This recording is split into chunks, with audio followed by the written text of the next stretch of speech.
sound, cek sound. Cek mic, cek satu, cek cek, cek cek mic.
Tribuners dimanapun Anda berada, Assalamualaikum warahmatullahi wabarakatuh. Syukur alhamdulillah berjumpa lagi dalam acara ngobrol politik. Ini spesial, ini tamu spesial. Tema ngopi atau ngobrol politik kita hari ini adalah aksi legislator perempuan di tengah pandemi COVID. Sudah hadir narasumber kita, Andi Rahmatika Dewi, saya biasa panggil kakak Cicu. Jadi bukan sering lagi, setiap kali ketemu kakak Cicu aja, bukan Andi gitu. Kemudian beliau ketua Komisi B bidang ekonomi DPRD Sulsel. Kemudian kakak Cicu juga ketua DPD Partai Nasdem, pemenang pemilu 2019 lalu di Makassar.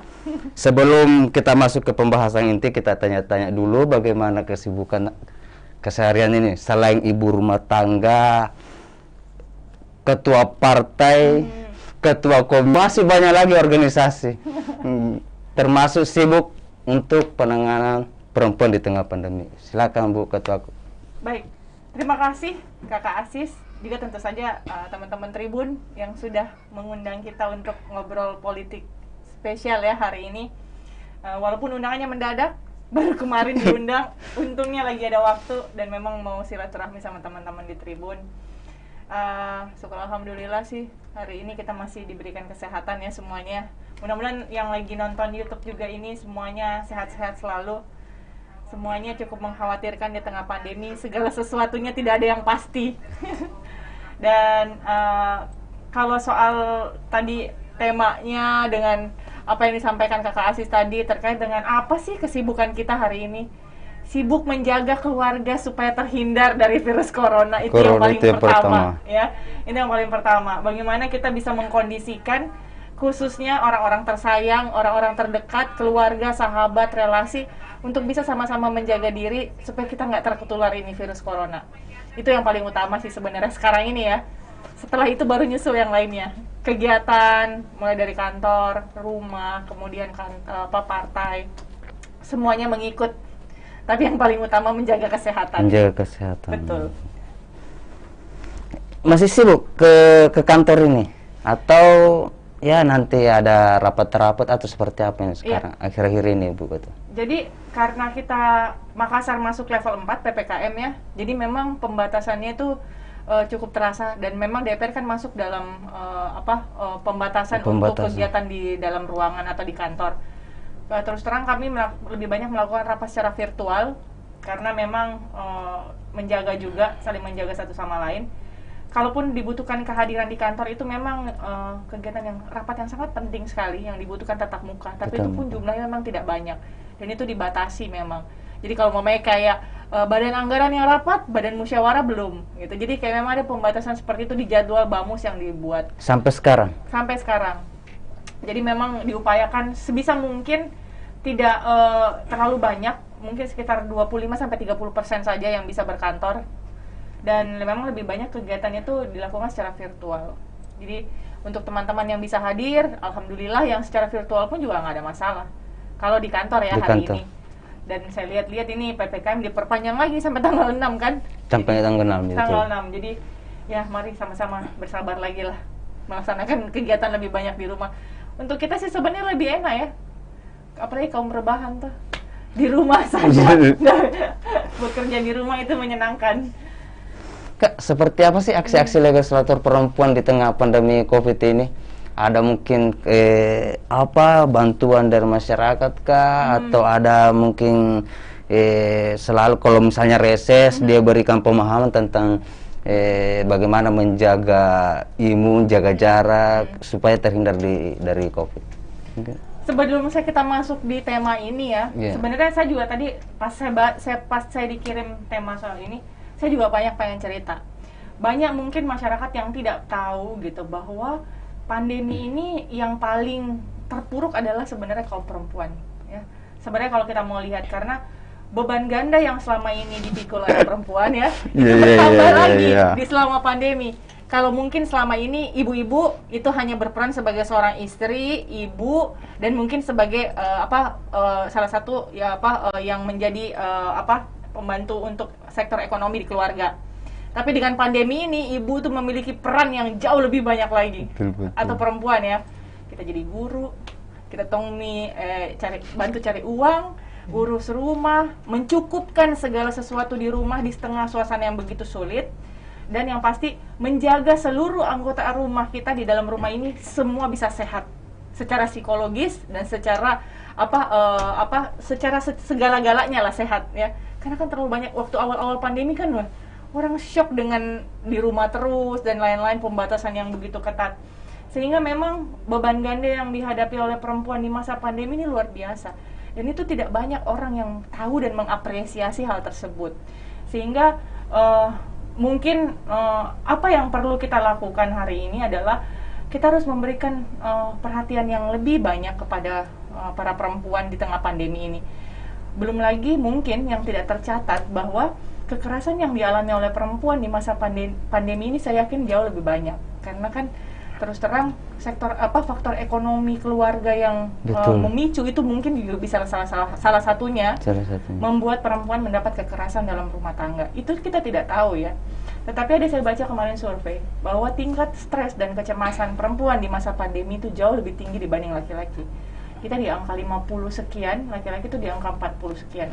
Tapi wajar lah dengan beban yang begitu besar gitu ya. Wajar lah kalau kita kaum perempuan di pandemi ini merasa jauh lebih cemas dan stres. Sampai-sampai saya kemarin sempat tulis karena sempat tangani juga sekarang daerah. Di Maros itu tingkat perceraian tinggi gara-gara mulai kekerasan rumah tangga, ekonominya persoalan ekonomi. Betul. Dan iya, mungkin itu yang tidak tercatat ya, karena mungkin isu-isu yang beredar di masa pandemi ini hanya sekitar isu terkait kesehatan. Pemulihan ekonomi. Tidak pernah kita bicara soal apa sih beban yang dihadapi oleh masyarakat secara psikologisnya mereka ya, terutama khususnya perempuan. Dampaknya. Saya aja nih waktu awal-awal pandemi mau pingsan. Sudah jadi guru. Yang paling, jadi saya tuh sampai tulis saya tulis di sosial media aku. Kalau ada yang bilang guru adalah pahlawan tanpa tanda jasa, saya hari ini setuju 1000%. Bahwa ternyata menjadi seorang guru itu sangat sulit gitu ya. Dan kita harus apresiasi pada guru-guru kita yang sudah begitu luar biasa sabarnya gitu loh. Ini anak sendiri yang kita ajar di rumah ya, tapi emosinya ya ampun. Itu awal-awal pandemi. Tapi berjalan sudah hampir 2 tahun ini, sudah bisa beradaptasi, sudah lebih santai menghadapi pembelajaran secara daring gitu ya. Tapi waktu awal-awal tak sanggup. Saya masih menarik dengan soal kekerasan. Mungkin ada pesan-pesan kepada kaum lelaki bahwa saya lah yang merasakan itu begini-begini. Tingkat kekerasan betul-betul tinggi. Beberapa saya juga sering baca di beberapa daerah itu memang di pengadilan agama itu tingkat perceraian gara-gara ekonomi. Dan saya kira ada betulnya karena suami tinggal di rumah, istri tinggal di rumah juga tinggal di rumah, suami tidak kerja, istri yang betul. Jadi itu memang salah satu kendala. Saya walaupun saya tidak punya data secara langsung ya, bahwa tingkat kekerasan di pandemi ini lebih tinggi dan lebih rentan terhadap perempuan dan anak gitu. Karena faktor ekonomi, betul. Kemudian mungkin juga faktor secara psikologis gitu ya. Di rumah itu kan membuat kita terlalu mungkin memiliki energi yang berlebihan yang tidak tahu kita mau salurkan kemana, sehingga memang dibutuhkan lebih banyak sih ruang-ruang ataupun partisipasi dari seluruh stakeholder, baik itu pemerintah maupun organisasi terkait dengan perempuan, untuk memberikan edukasi, memberikan ruang-ruang untuk perempuan ini bisa memiliki tempat untuk mencurahkan perasaannya ataupun tempat untuk mengadu. Harus ada tempat-tempat seperti itu yang dibuat. Dan paling penting sih sebenarnya benar-benar diaktifkan. Kan sekarang ini di setiap kayak Polres itu ya. sudah ada layanan untuk kekerasan terhadap perempuan dan anak. Mungkin itu lebih aktif lagi ya untuk bisa menangkap persoalan-persoalan yang ada di tengah masyarakat. Kak, bagaimana kalau kita melihat penanganan pandemi di Sulsel ini, Kakak?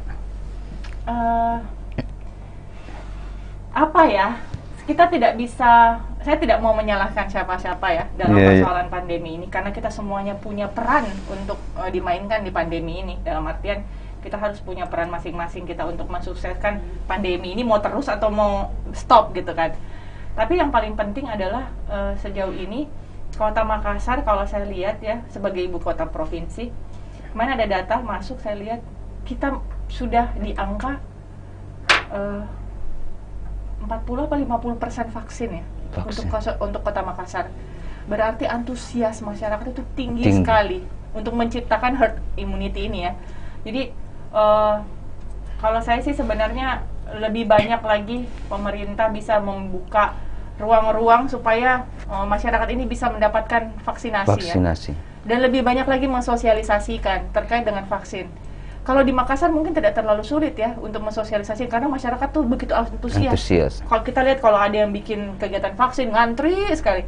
Tapi yang di daerah, kabupaten-kabupaten lain itu perlu lebih banyak disiapkan dosis vaksinnya, maksudnya stok vaksinnya, dan lebih banyak sosialisasi terkait dengan kenapa harus vaksin dan lain-lain. Itu harus lebih banyak digerakkan, karena kalau saya lihat kemarin itu grafiknya masih banyak sekali daerah yang masih di angka 20% capaian vaksinnya. Sedangkan kan kalau kita mau menciptakan kekebalan secara komunitas itu harus 90% semua masyarakat sudah divaksin.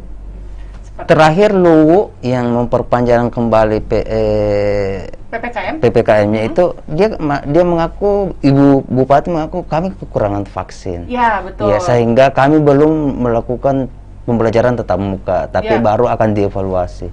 Memang kurang vaksin yang. Jadi kan kalau kita bicara soal vaksin ini adalah kewenangan pemerintah pusat ya, mendistribusikan ke setiap wilayah yang ada di Indonesia. Nah, ini yang kalau saya lihat kemarin kita cari, kenapa bisa tidak ada banyak wilayah yang kekurangan vaksin. Ternyata memang kan integrasi datanya kan cuma satu ya. Jadi kalau mamanya kita vaksin di Makassar, kita isi data, itu datanya akan langsung masuk ke Kementerian Kesehatan. Nah, terkadang penginputan data itu tidak cepat dilakukan oleh setiap kabupaten kota, sehingga mamanya saya kasih kuota 10 untuk Makassar, sudah habis 10 dipakai untuk vaksin orang, tapi pendataannya, penginputan datanya belum 10, sehingga yang di pusat tidak akan mengirimkan gitu. Mungkin kurang lebih seperti itu.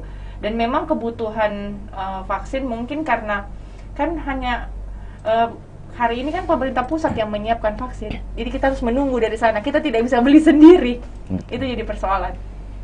Jadi kita tidak bisa, maksudnya kayak Kota Makassar, saya mau beli deh vaksin sendiri untuk memenuhi kuota vaksinnya warga, kok nggak bisa. Kita menunggu dari pusat. Iya. Berarti harapannya kalau begitu, kalau sudah pusat kasihkan vaksin dan sudah disuntikan ke warga, ya segera input bahwa kami sudah lakukan supaya bisa lagi ada stok. Iya, ada lagi stok yang datang. Ya, itu yang biasanya proses-proses seperti itu yang bisa menjadi kendala ya. Karena kan panjang ini prosesnya, pusat, provinsi, kabupaten, kota. Jadi seperti itu.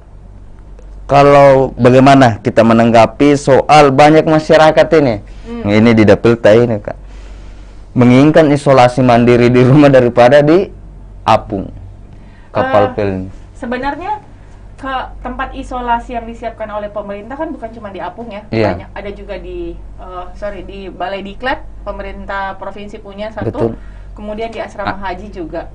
Sebenarnya kalau saya sih kita ambil positifnya ya, bahwa pemerintah mau memberikan tempat ataupun mau menyiapkan gitu tempat untuk warga yang tidak bisa mengisolasi dirinya di rumah. Ya, makanya ada isolasi apung, ada isolasi di asrama haji, kemudian ada isolasi di Balai Diklat. Artinya itu sebenarnya itu partisipasi yang ditunjukkan oleh pemerintah untuk masyarakat gitu. Karena tidak semua masyarakat bisa mengisolasi dirinya sendiri di rumah. Mungkin ada yang bisa, tapi ada juga yang tidak bisa. Yang kalau tidak rumahnya bisa. kodong tidak ada kamar lebih, atau Iya, mungkin betul. di rumahnya itu banyak sekali orang, sehingga di mana dia mau isolasi, ya kita harus siapkan. Nah, salah satu langkah yang diambil pemerintah kota ya mungkin dia isolasi apung tersebut. Dan itu sudah efektif berjalan. Kalau saya lihat, alhamdulillah sih sudah cukup berjalan ya day by day ya, walaupun saya tidak mengikuti secara up to date gitu, tetapi saya lihat terakhir pasien yang ada di isolasi sekitar 150 orang. Terus ada kemarin saya lihat juga videonya bahwa ada warga yang dari luar kota Makassar yang tidak tahu harus diisolasi di mana, akhirnya naik di situ untuk bisa dapat tempat untuk diisolasi. Artinya kalau saya sangat apresiasi lah langkah-langkah yang diambil oleh pemerintah dalam rangka penanganan pandemi ini. Siapapun itu yang paling bisa merespon dengan cepat ya, saya pikir kita harus apresiasi. Berarti memang sangat sangat penting isolasi yang disiapkan di pemerintah atau Harus seperti memang, apa? sebenarnya memang pemerintah harus menyiapkan isolasi mandiri ya untuk orang yang OTG ataupun bergejala ringan. Karena itu tadi, karena tidak semua warga itu memiliki tempat ataupun ruangan yang memadai untuk melakukan isolasi mandiri. Isolasi mandiri kan tidak semudah yang kita bayangkan ya. Bagaimana kita rasa di waktu isolasi mandiri, ya kan? Artinya mungkin kalau kita di rumah 3 orang, nggak ada masalah. Tapi kalau yang di rumah sampai 10 orang, gimana ya? Kita harus Betul. berbagi kamar mandi kan? Karena kan orang yang positif kan tidak boleh kamar mandinya dicampur dengan orang yang sehat, alat makannya, baju dan lain-lain. Saya unsikan dulu yang lain. Iya kan? Nah, artinya itu kita yang kayak begitu, itu yang menjadi masalah, sehingga memang tidak semua orang bisa melakukan isolasi mandiri di rumahnya sendiri gitu. Jadi pemerintah yang harus menyiapkan. Saya sepakat. Ini kan masih banyak di kapal ini yang kamar apa segala macam ini. Bagaimana pemerintah, apa yang harus dilakukan sehingga masyarakat mau isolasi di sana? Sebenarnya pemerintah cukup menyiapkan saja sarana dan prasarananya dan terus mensosialisasikan di setiap kalau saya lihat sih kemarin sudah banyak yang maksudnya yang aktif itu adalah RT RW, kemudian juga puskesmas aktif mensosialisasikan di warga kalau kita ada yang kena COVID. Kalau kita ada tempat isolasi kita bisa naik di isolasi apung, ataupun pilihannya kan bukan cuma di isolasi apung ya, ada isolasi asrama haji, ada isolasi di Balai Diklat. Pokoknya ada banyak lah yang disiapkan oleh pemerintah. Tergantung kita mau pilih yang mana gitu kan. Cuma kan kadang-kadang orang nggak mau, atau dia mau di rumahnya tunggu juga baru. Yang saya takutkan kalau di rumah dia jadi menularkan ke yang lain gitu. Kalau dia tidak tahu bagaimana caranya untuk melakukan isolasi mandiri yang benar gitu. Ini kan sudah disiapkan di hotel, disiapkan di mana? Masih perlu ke penyekatan di Makassar kalau begitu? Kalau saya sih merasa itu masih perlu ya, penyekatan itu. Karena buat saya, kita ini kan Makassar ini kayak epicentrum, jantungnya ya. Ini epicentrumnya Sulsel gitu. Di sini nih tempatnya orang bertukar kiri kanan, dari luar masuk, dari dalam keluar gitu. Sehingga dibutuhkan penyekatan sehingga kita bisa tahu gitu bahwa warga yang melakukan aktivitas keluar masuk Makassar itu dalam keadaan sehat gitu. Dia tidak membawa virus masuk dan tidak membawa virus untuk keluar gitu, sehingga menjaga. Kalau saya sih tidak ada salahnya kita lakukan itu. Toh memang akhirnya itu kan bagian dari kita tracing ya. Tracing warga kita sehingga kita bisa tahu sudah sejauh ini berapa sih warga kita yang kena dan berapa yang tidak gitu. Kalau saya sih oke-oke aja. Di sisi lain kan kita ini mau pertumbuhan ekonomi lebih bagus lagi. Di sisi lain warkop ditutup sampai jam berapa? Bagaimana kalau gitu? Apakah bisalah sampai jam-jam 10 misalnya jam 11, jam 12? Artinya hari ini PPKM ini cukup longgar lah kalau saya lihat ya. Apalagi nanti yang PPKM yang sampai tanggal 6 September ini, Pak Wali saya lihat statementnya dia sudah kasih bilang mall boleh dibuka. Dengan aturan 50% ya kalau saya tidak salah, pengunjung 50% diatur dan lain-lain. Tapi artinya sudah ruang-ruang untuk melakukan kegiatan ekonomi itu sudah cukup terbuka gitu. Kalau saya yang sebagai pegawai warkop boleh lah lama-lama dibuka. Jam berapa kita? Saya jam 10 udah masih boleh buka sampai jam 10 kan Iya, warung sampai kopi. boleh lah sampai jam 12 supaya kalau kita pulang dari kerja langsung ngopi dulu. Kalau saya sih Iya. saya mau Sarannya bagaimana? kalau saya mau kita sama-sama berdoa, tanggal 6 ini adalah PPKM terakhir tanpa perpanjangan lagi. Sehingga aktivitas ekonomi sudah benar-benar bisa bangkit kembali gitu, termasuk mi warkop tak. Kalau mall maksudnya kalau dibuka itu sampai maksudnya dibatasi sampai berapa? Kalau dibatasi sampai jam 8 itu malam atau jam 10 kira-kira bagusnya untuk sarannya ke pemerintah begitu. Jam 8 oke lah Jam ya. 8 oke. Ya, jam 8 oke lah. Tapi saya belum lihat ini edarannya wali kota seperti apa terkait dengan PPKM lanjutan. Yang saya baca kemarin, pokoknya mall sudah boleh dibuka dengan aturan kalau saya nggak salah 50% dari kapasitas mall tersebut dengan pematuhan protokol kesehatan dan lain-lain lah, kalau saya nggak salah seperti itu. Untuk jam operasionalnya saya belum lihat lagi apakah jam 5 kah atau jam 8 atau mungkin nanti jam 10 aja ternyata. Tapi kita nggak tahu, nanti kita lihat kan. Hari ini kan terakhir PPKM hari ini kan. Hari ini. Harusnya hari ini berakhir. Harusnya. Aksi legislator perempuan di tengah pandemi COVID-19. Sebagai ketua DPD Nasdem, Ya. apa yang sudah dilakukan Nasdem untuk warga Makassar? Ini Makassar aja. Oh. Kalau RMS, Pak Ketua tak? Iya. Saya sudah lihat-lihat kiri kanan di aksinya itu. Ada terakhir kemarin di mana ya? Bantaeng apa? Iya. Iya, yang bawa mobil itu banyak. Iya. Kalau Makassar seperti apa Makassar? Jadi- Kebakaran mungkin terakhir? Iya. Jadi kalau saya sih di Makassar sebenarnya kita setiap hari Jumat itu ada kegiatan Jumat Berkah, Jumat Berbagi. Oh, Jumat. Kita memberikan bantuan sembako kepada warga yang benar-benar membutuhkan. Itu tekanannya itu adalah yang benar-benar membutuhkan karena tidak banyak yang bisa kita Itu kasih. tiap Setiap Jumat. Setiap Jumat kita kasih. Jadi minggu lalu kita kasih 50 paket, minggu ini juga 50 dan kita gilir. Mulai hari ini di kecamatan A, minggu depan di kecamatan B, seperti itu. Dan yang terakhir kan yang kita lakukan pembagian 2000 paket sembako untuk warga yang terdampak Covid di Kota Terdampak Makassar. Covid. Itu juga yang kami lakukan. Yang kebakaran dan banyak hal-hal lain lah ya, dalam artian apa yang dibutuhkan masyarakat gitu dalam masa pandemi, masa sulit ini gitu. Sebenarnya kita mau mengadakan kegiatan vaksin juga, cuman karena masih ngantri ya dosis 1, jadi kita masih penunggu kabar dari Dinas Kesehatan Makassar untuk pelaksanaan kegiatan vaksinnya Kota Makassar. Itu salah satu beberapa kegiatan yang kami lakukan selama masa pandemi ini. Itu khusus untuk perempuan atau karena ketuanya perempuan jadi perempuan? Oh tidak dong. Bebas. Untuk masyarakat umum. Untuk masyarakat umum lagi-lagi. Berarti saya bisa vaksin? Bisa. Tentunya tidak ada vaksin ketiga kali. Tribun paling pertama juga vaksin. Termasuk Dulu. ya? Iya. Dulu paling pertama vaksin. Ingat nggak sih waktu awal-awal orang kan nggak ada yang mau vaksin. Tidak ada mau. Nggak ada yang mau vaksin. Sekarang orang ngantri mau vaksin. Dulu tidak mau. Nggak ada yang mau Sampai-sampai vaksin. diancam. Kalau tidak kau keluar dari kantor. Iya. Sekarang kami yang butuh vaksin. Iya betul. Karena sekarang vaksin ini sudah jadi kayak surat tugas gitu atau apa gitu ya. Mau masuk mall harus ada kartu vaksin. Kalau di Jakarta ya, kita mau keluar kota harus ada vaksin. Nggak bisa kita kemana-mana kalau nggak ada. Jadi mungkin kedepannya akan seperti itu kehidupan kita. Jadi mau nggak mau orang harus vaksin. Sebelum saya masuk pertanyaan apa rencana politik Kakak Cicu di 2024, saya mau tanya dulu bagaimana Anda melihat kinerja Pemprov Sulsel sepeninggal Nurdin Abdullah. Maksudnya ya Amran Sulaiman. Sebelum saya masuk pemirsa Tribunars, sebelum saya masuk apa politik nanti di 2024 Kakak Cicu ya. Apa yang kita rasa bagaimana kondisi iya. pemerintah provinsi sepeninggalan Pak Nurdin Abdullah.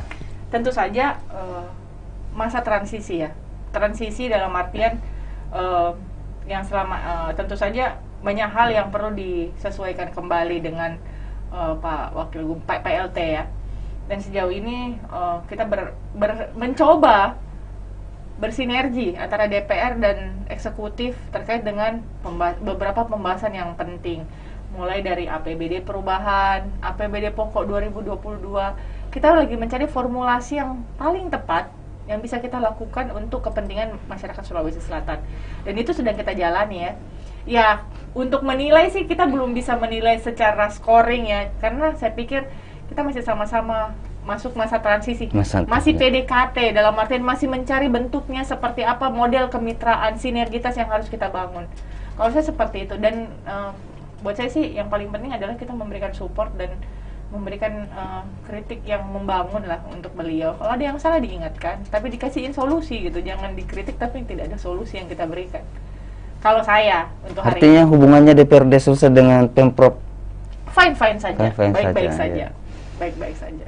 Masukannya kita terima, kalau ada ada yang salah kita kasih tahu itu salah dan kita kasih solusinya. Mungkin bagus kalau begini gitu. Kurang lebih seperti itulah. Dan Pak PLT terima ketika DPRD memberikan sejauh solusi. Sejauh ini sih iya, karena kita lagi pembahasan dua anggaran ya, anggaran APBD 2022 dan APBD perubahan 2021. Nah, itu kan kita pasti banyak hal-hal yang perlu kita sinergikan kan? Seperti itu. Nah, kita masuk apa rencana politik Kakak Cicu di 2024? Apakah mau di legislatif atau mau tetap di DPRD Sulsel atau capek lagi di DPRD Sulsel? Mau naik kelas bagaimana? Buru-burumu, 2024 masih lama. Ini sekarang pembahasan sudah mulai dibahas anggaran ini. Termasuk kita mungkin bahas anggaran pilgubnya. Belum.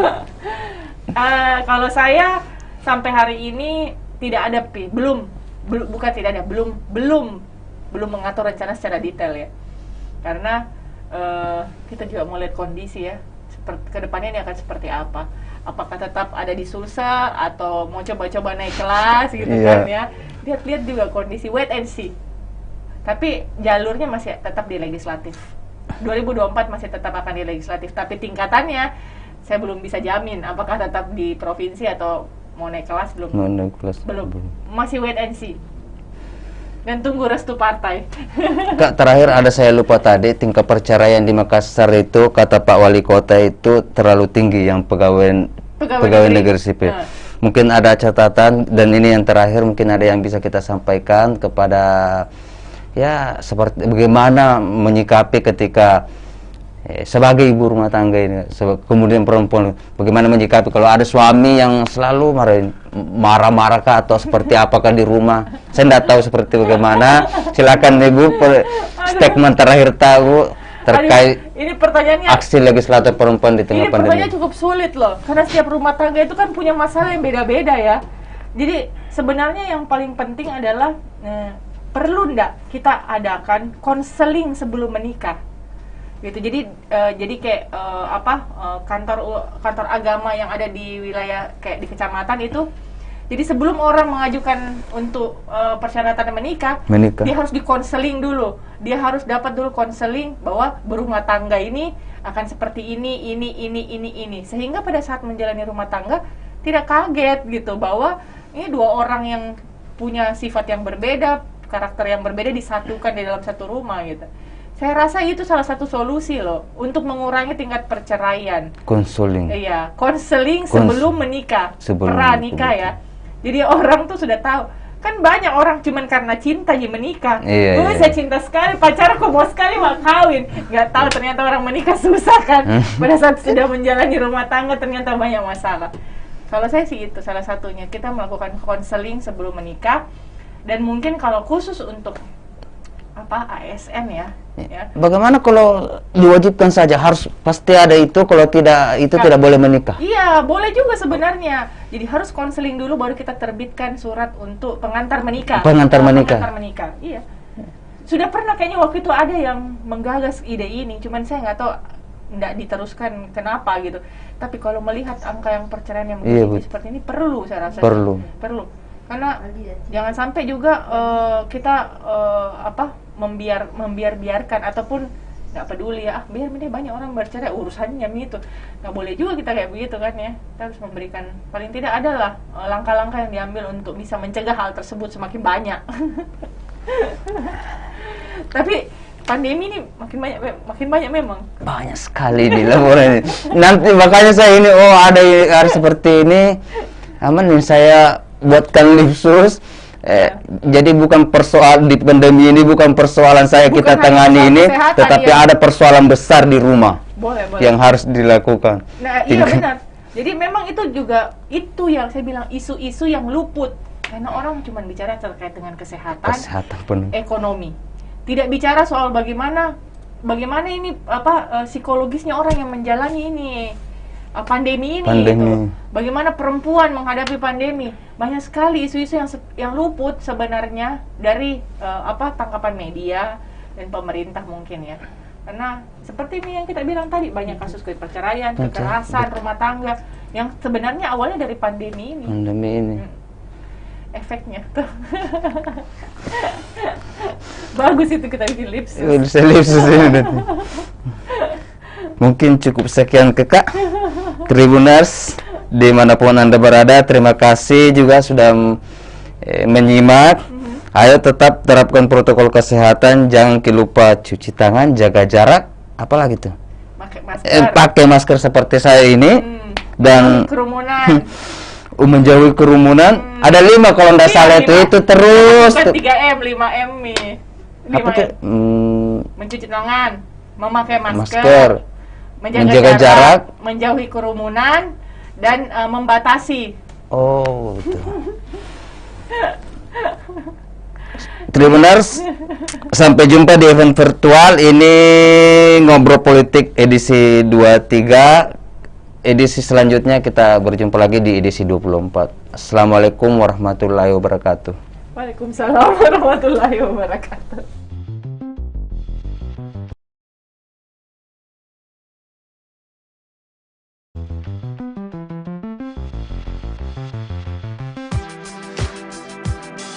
Jalan-jalan ke pantai atau menaiki puncak gunung, melihat dataran indah dan membayangkan lukisan alam Tuhan yang menakjubkan akan tersaji dalam sebuah liputan menarik juga eksklusif.